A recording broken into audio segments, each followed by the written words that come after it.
to improve your golf game but don't have access to a gym or any equipment at home? I'm going to take you through the 5 best body weight exercises that require no equipment whatsoever and that will help you hit the ball further and start playing better golf. First exercise that we're going to go over is arguably one of the best functional exercises that you could ever do, which is the squat. To perform the squat, you're going to start with your feet about hip width apart, toes pointing forward or slightly outward. Engage your core, and then you're just going to drop your hips down towards the floor so that your hips get to about knee level or below. And then from there, you're just going to go ahead and stand back up. The squat is a great movement because it works just about every single muscle in the lower body possible, as well as the core. So it's a great exercise for the golf swing because you're going to need that lower body to generate power to hit the ball as far as possible. If you need a modification for the squat, an easy one that you can do is right here, which is just holding on to something. As you can see, I'm holding on to the rig in the gym here. However, you can hold on to a countertop or a sink, and that will be helpful as you can off-weight your body with your upper body to help pull you back up. Next up, we have the push-up, which is a great upper body exercise. It's primarily going to work the chest and the triceps, and that's going to be super helpful in the golf swing as the chest is going to help generate a lot of swing speed as you're coming down and coming across your body. To perform the push-up, you're just going to get down on the ground, keep your body in a straight line from head all the way down to your feet. With your hands just outside shoulder width, you're going to go ahead and drop your chest down towards the floor and push all the way back up. You want to make sure that you're getting all the way back up and locking out in your elbows because that's really going to maximize your gains when performing this exercise. You also want to make sure that your elbows are at a 45-degree angle away from your body and that you do not want them directly out to your sides of your shoulders because that's just going to place too much stress on your shoulder. If you need a modification or would like a modification for the push-up, the easiest way to do that is to incline your hands onto an object. The more upright your body is, the easier the drill will be. So if you were to do this against the wall, that would be the easiest, and then you can slowly progress your way down to, say, a countertop, a coffee table, a chair, or a box as shown here in this video. Next, we have a lateral lunge. Lateral lunge is going to be great because we're going to now work on one leg at a time. We're really going to load the lower body again, pretty much fully, as much as we possibly can, but in a sideways direction. And in the golf swing, you know that it's a 3D movement. It's rotational, it's up and down, and it's side to side. And so if you want to maximize your power and as much as you can on the golf course, you need to train in a side to side motion.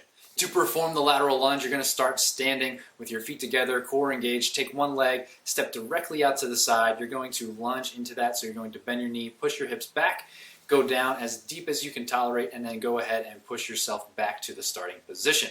If you need a modification for the lateral lunge, the easiest thing that you can do is hold on to an object and still perform the same movement. The best way to do this is hold on to a countertop or a sink or some sort of sturdy object that you can utilize your hands to offset your body and help push yourself back up. As we're going through these exercises, if you have any questions about any of the exercises presented or any material presented here, please leave a comment or a question down below, and I would love to get back to you and answer your question and reply to any comments. For the next exercise, we have a plank variation, and that's going to be a side plank. A side plank is going to be great because we're going to work the shoulder and we're going to work the core and the lower body, primarily the hips. To perform the side plank, you're going to lie down on one side with your elbow directly underneath your shoulder and your feet stacked on top of one another.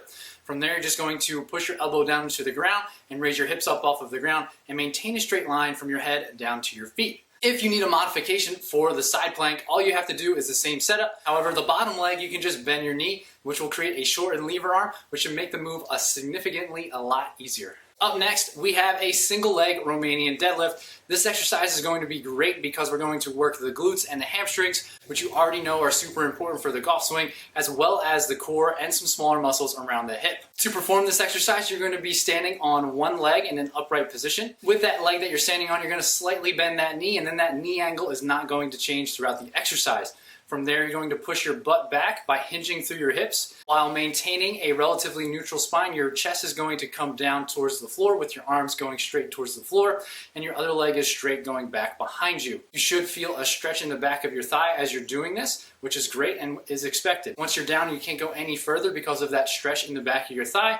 You're going to squeeze the glute of the leg that's down on the ground and stand back to a total upright position. If you need a modification for this single leg Romanian deadlift, what we're going to do is a kickstand Romanian deadlift. All that we're going to do is the same setup position, but instead of lifting that back leg up off of the ground, you're going to move it back behind you slightly, be up on the ball of your foot or your toes just to act as a balance, as a kickstand. And then from there, you're going to perform the same movement with the leg that's in front. So slight bend in the knee, hinging through the hips, feeling a stretch in the back of that thigh, maintaining a relatively neutral spine, and then really focusing on squeezing that glute to help bring you back to an upright position. Let's not forget that golf swing requires adequate mobility in various regions of the body. I highly suggest you check this video out next to make sure that you're doing all the right things for your mobility.